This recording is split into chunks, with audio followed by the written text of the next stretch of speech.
Hi students, I am making this screencast to talk you through how to use the rubric and the guidelines to put together your presentation.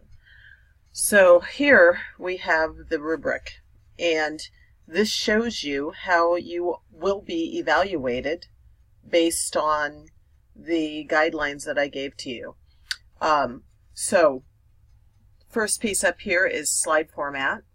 Talks about the slides being easily readable and following the 7x7 rule. 7x7 meaning 7 lines of text with 7 words across. Now, the word is guidelines. It doesn't mean mandated. So the point is that the font is at least 24, that the background enhances readability, that the film and audio clips incorporated make the overall presentation easier and better to see, that the outline is easy to follow, and that each point is presented in a logical sequence. It's a roadmap for the audience to see and to be able to understand what it is that you're saying.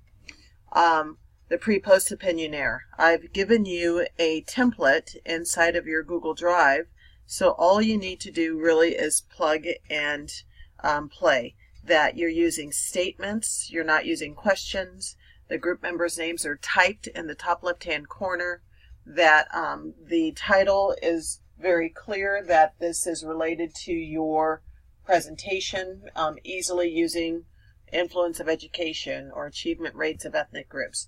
That is really, really obvious what your presentation is, that I can, or what your what your presentation is, so I can match that opinionaire. I need a copy of that. The definition, we did some work on that. It's really got to be clear that your definition is driving everything that you then respond to in the presentation.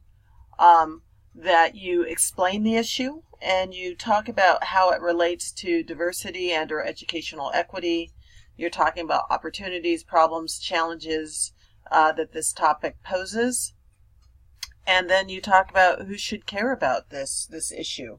At the very minimum, we look at educators, administrators, we probably look at policymakers, we look at folks who stand to benefit from a well-educated populace.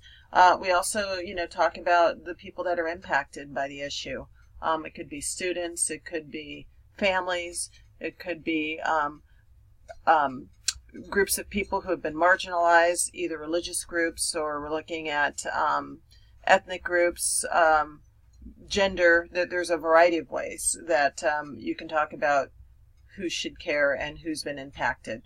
The history part, you're looking at, when did we really start seeing this topic or the issues related to the topic come up in the research, in the educational research, or even in history at large. Why did we start paying attention to what was going on? And then what impact and issues does this issue raise? What is the impact of religion in education? What issues does it raise? What issues do the achievement rates of ethnic groups raise? What issues do civil rights and education raise in terms of equitable educational experiences? These are things that I know are appearing in your research. And then the recommendations. This part I really want to make sure specifically, in fact all of it, but this part should be appearing in some form or another in your research.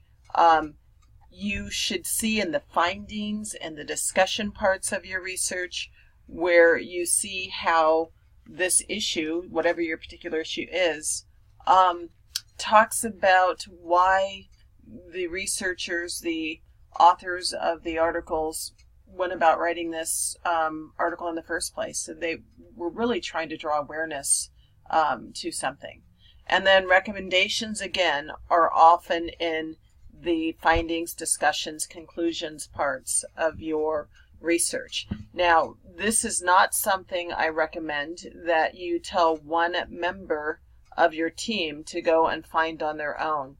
Each of you who has researched quality article will have that information in your articles, and you need to give that information to the person who's taking point on delivering that.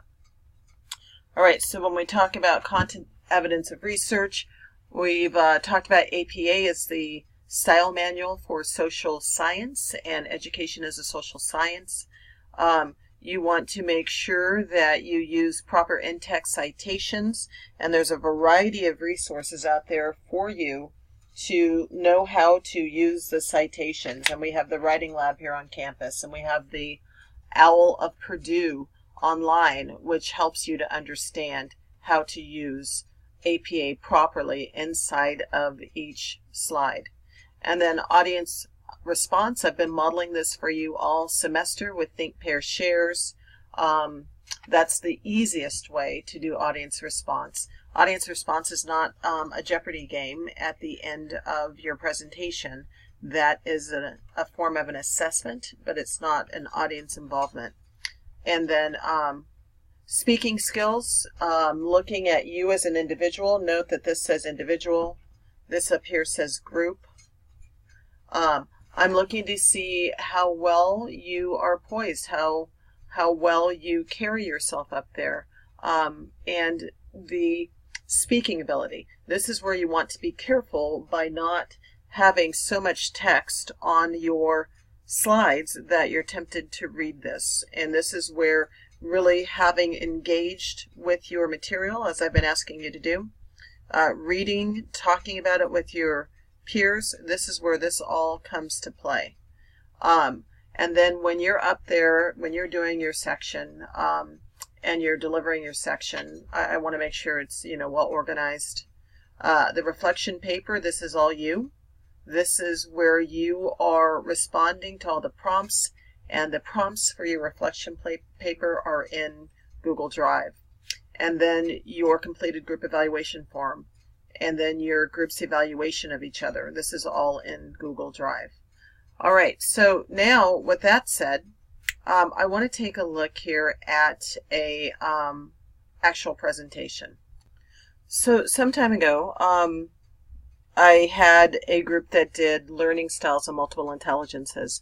So I chose this one so that we didn't have an unfair advantage for a group that is being researched and presented on this semester. So looking at this now, dark background with this light font, extremely difficult to read when we are in the classroom setting. I recommend that you use either a very light background with dark font or a dark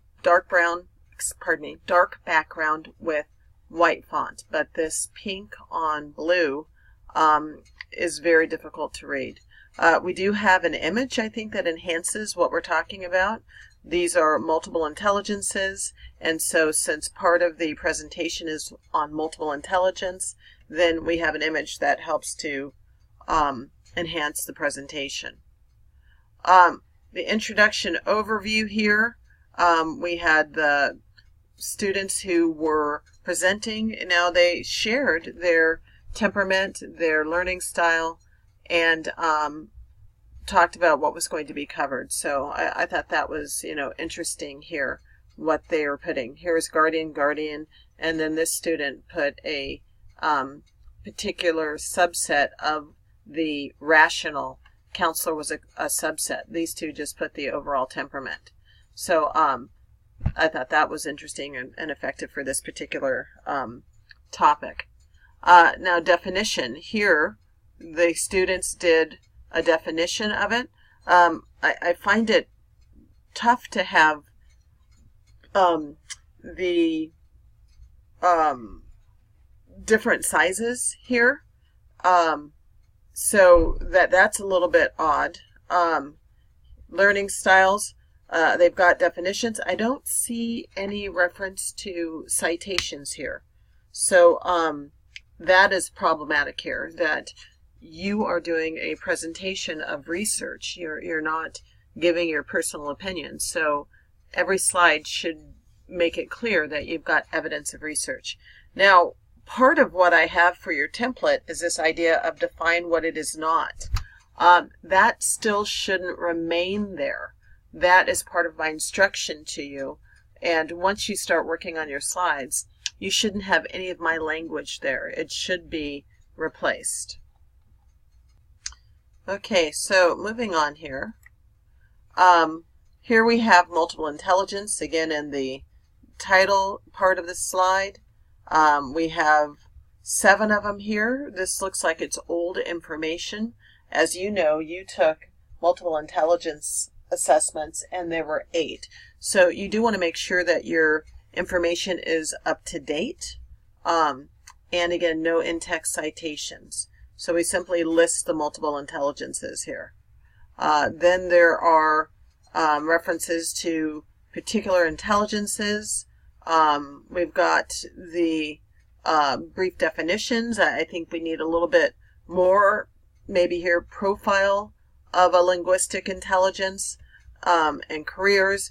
Where did you get this from? So that's my biggest piece. Again, I'm looking at the fact that there are no citations.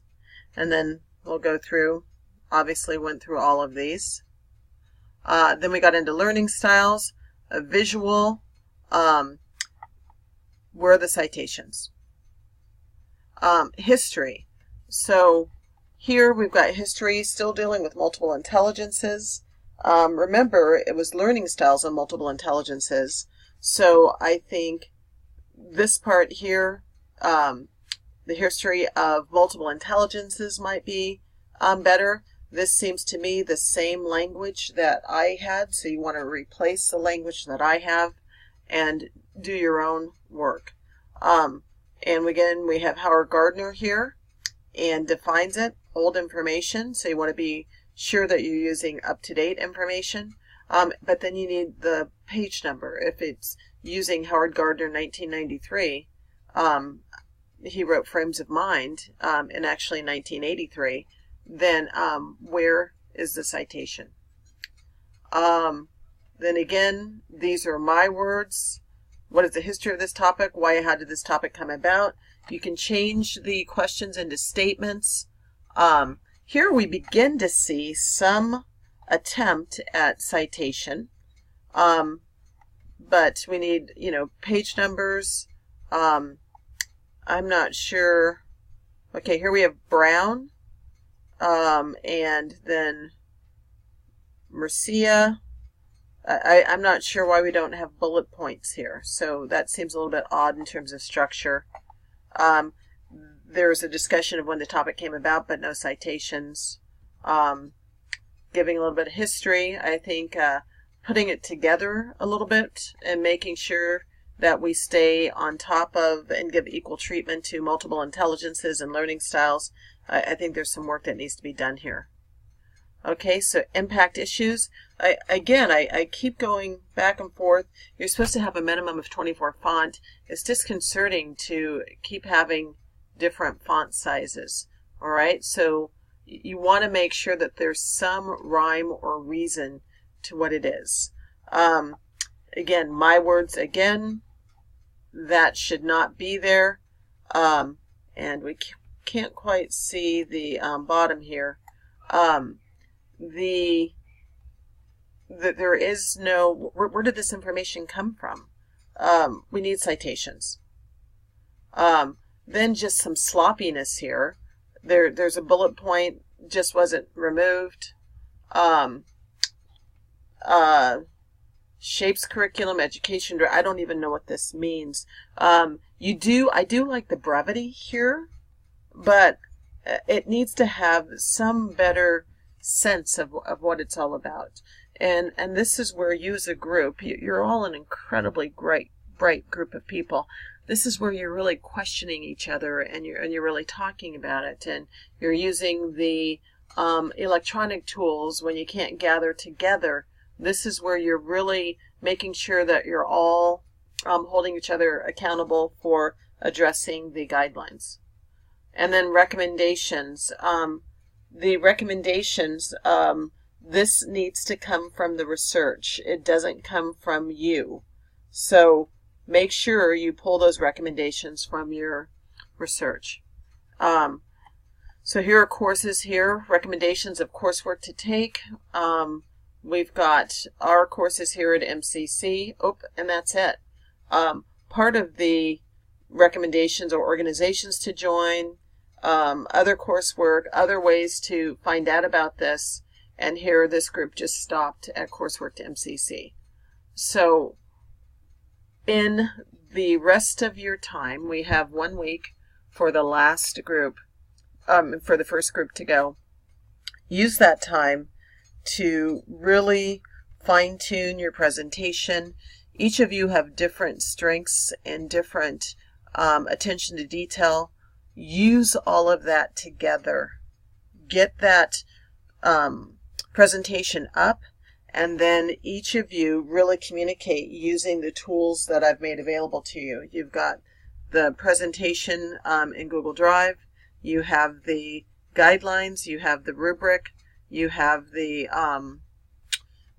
chat feature if you're on at the same time, or you have the comments feature if you're working asynchronously. Use the tools available to you to really create a quality presentation. And again, the research that you have done should give you all of the higher level pieces of information so that you can address this. All right, students.